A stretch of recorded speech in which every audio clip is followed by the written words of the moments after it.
take you to a country like this? Well, I see the political future of conservatism in America is being worked out here in Hungary, in Budapest. And that's fascinating to me. I first came to Budapest around 2018 on a book tour, but also I came a year later to do research for my book, Live Not by Lies, which is about the message that people who survived communism in Europe, Soviet communism, the message they have for us in the West today about the new, softer totalitarianism that they see emerging.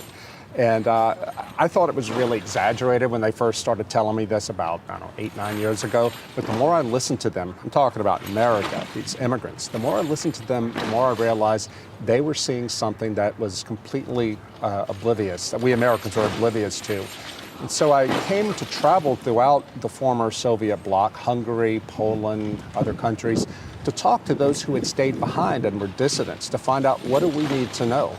And they're so sensible in this part of the world, and they really know, to use a phrase, what time it is.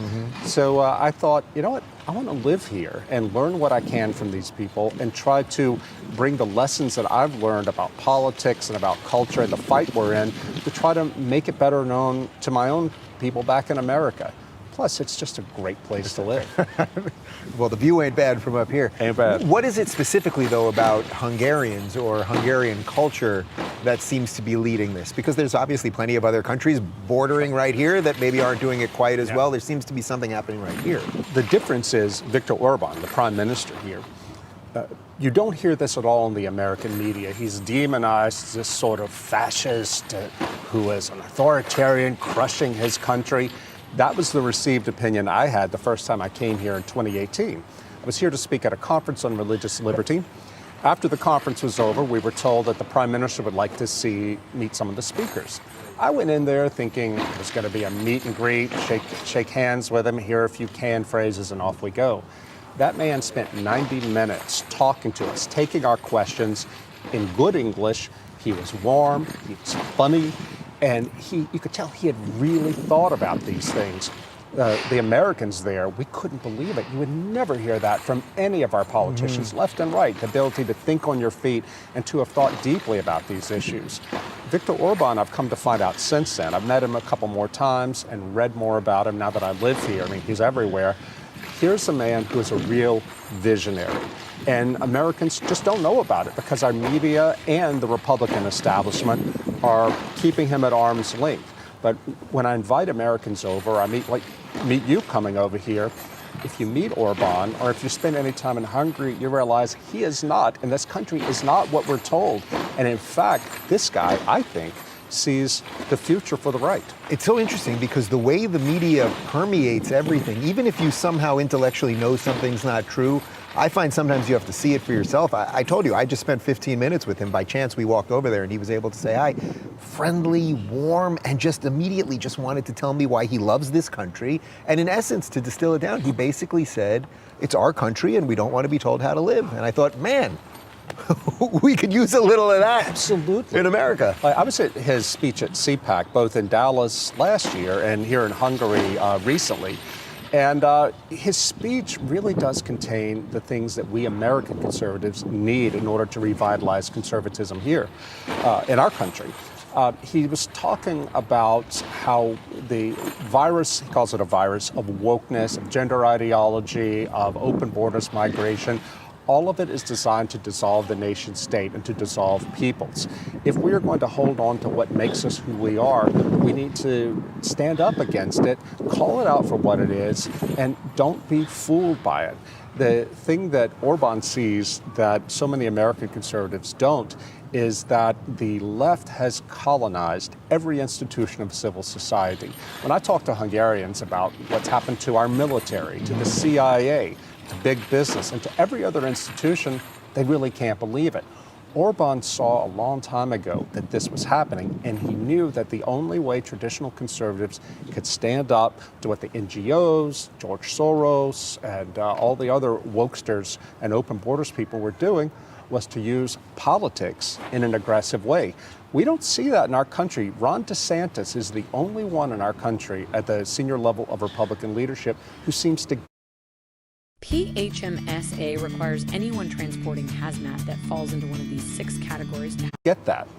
Do you think that can be expanded throughout America? I mean, we talked about it a bit at the event last night, Yeah. but I'm living it, literally living it in Florida, and it changed my life. I had to move 3,000 miles from California to Florida. I see it happen here. Do you think that can be replicated properly in America, or are our politics too calcified? Well, no, at this point? it can, but we have to be careful. I mean, we were talking last night, you and I, about Israel and Hungary and their success stories. One of the things that makes their politics play out the way they do is they have an underlying sense of national unity. I mean, here in Hungary, it is a homogeneous country, ethnically and culturally, and that matters. I mean, of course, there are really harsh political disputes here, but ultimately they have this sense of this is where the tribe lives, the Magyar tribe. We've been here for 1,000 years, and we have to keep our country going. The United States is a much more diverse place, and there's nothing wrong with that. It's just, it is what it is, and it's why you can't just pick up Orbanism and plug it into America. But what we can do, or what we have to do, is unite our country, America, around the principles of the Constitution, and not to be afraid to talk about the importance of free speech and things that are in the Bill of Rights that are under constant attack by the woke. We can defend those things, but we also have to understand that using the standard methods of defense, which is what the Republican Party has been offering, ain't going to work anymore, because things changed in the Great Awakening. All of the institutions are lined up against us. Yeah. When you see what DeSantis is doing in Florida by going in, taking on woke capitalism with Disney and trying to get DEI and wokeness out of the schools, that's pure Orban, and it's the only thing that's going to work. Yeah. Where do you see the pushback here?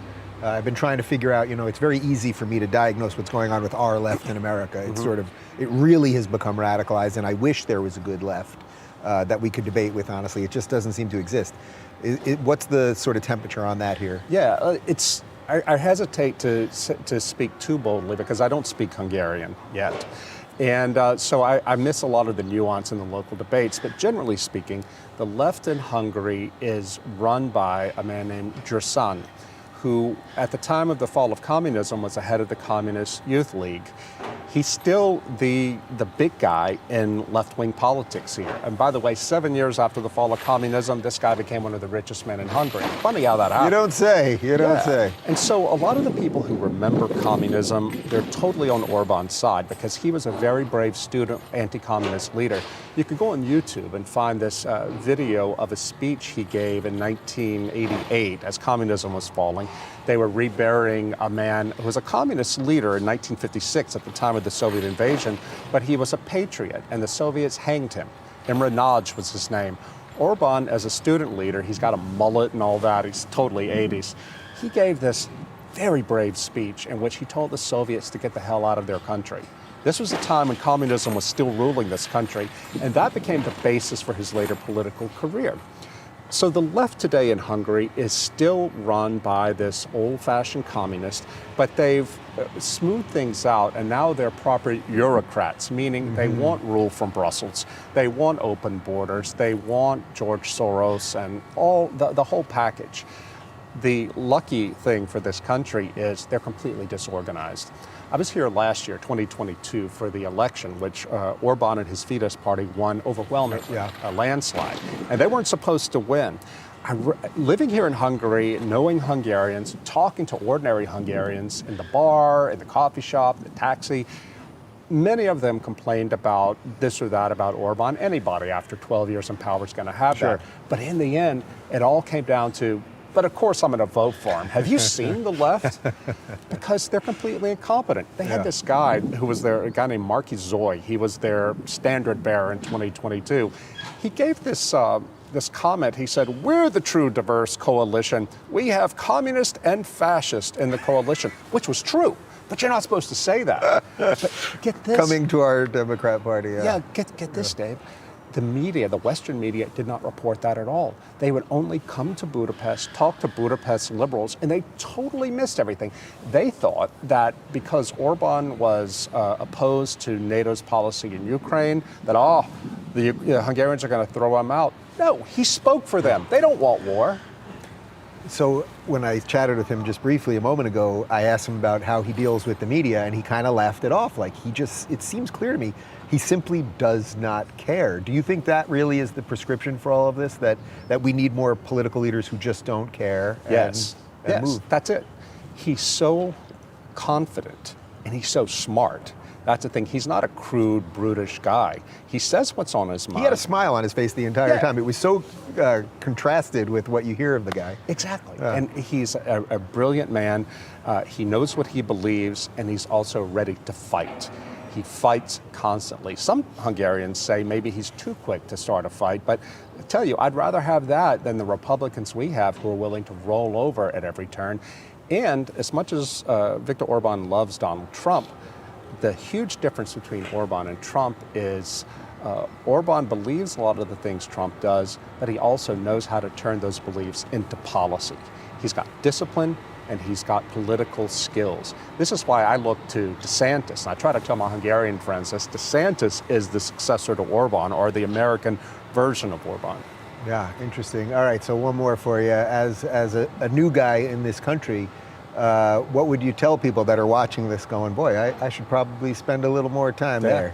I would say come over here. There's no substitute for actually coming to Hungary and seeing for yourself. When Americans come over, I tell them one of the first things you need to know is the international media and the Washington establishment treat Hungary the same way conservatives are treated in the United States. You know, you're nothing but a bunch of bigots and backwards deplorables. When you actually get here to Hungary, you see it ain't true. It's not true at all. And the more time you spend here, you realize how blessedly normal this country is. Low crime, you know, they have dissent and they struggle here. It's a normal country in that sense, but it's also a stable country.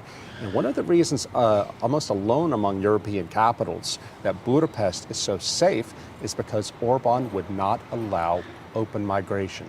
I remember going to Paris in the summer of 2021. I was here in Budapest on a fellowship.